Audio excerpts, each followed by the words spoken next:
میں ذاکر کی مخالفت نہیں کر رہا بھائی، میں اس بات کی بات کر رہا ہوں جو آپ نے غلط بات کہی ہے۔ میں گیا ایک مجلس پڑھنے شیخ پورہ میں، مجھ سے پہلے ایک صاحب پڑھ رہے تھے، میں نام نہیں لیتا ہوں، وہ کہتے ہیں جی سنیے، انداز اس کا یہ تھا، بھائی لوگ کہتے ہیں اللہ رزق دیتا ہے، لوگ کہتے ہیں اللہ اولاد دیتا، انداز یہ تھا۔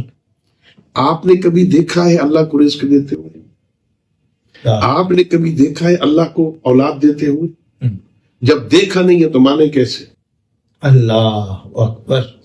اور یہ کہ یہاں سے پھر چلا، آؤ میں تمہیں مدینے لے جاؤں، مولا علی رزق بھی دے رہے ہیں، مولا علی اولاد بھی دے رہے ہیں، مولا علی یہ بھی۔ قبلہ یہ تو ملت شیعہ خیر البریہ کے جو مسلمہ عقائد اور نظریات ہیں اس میں نقب لگانے کی کوشش ہے۔ میں وہی عرض کروں، اب اگر میں کہوں کہ جناب میرے بھائی آپ نے غلط کہا ہے، میں نے وہاں جو مجلس پڑھی، میں پیچھے بیٹھا تھا، میں نے پڑھنی، اب میں آہستہ آہستہ شروع ہو گیا، بھئی ہمارا شیعوں کا عقیدہ کیا ہے، اللہ نظر آتا ہے، اللہ نظر نہیں آتا ہے، ہمارے بھائیوں کا عقیدہ ہے قیامت والے دن اللہ کرسی پہ بیٹھے گا اور ہم دیکھیں گے، ہمارا عقیدہ یہ ہے کہ اللہ قیامت والے دن بھی نظر نہیں آئے گا، وہ نظر آنے والی شے نہیں ہے، آنکھوں میں طاقت نہیں ہے، ہم تاب نہیں لا سکتے۔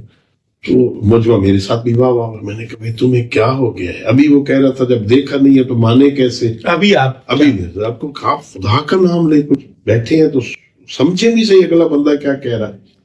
کبھی بھی ہم نے کبھی بھی آیت اللہ حافظ حسین سب قبلہ دامت برکاتہ، جب بھی کبھی کوئی اس قسم کی بات ہوتی ہے ذاکرین کے حوالے سے تو ان کی رائے یہ ہے کہ 95% ذاکرین ٹھیک ہے۔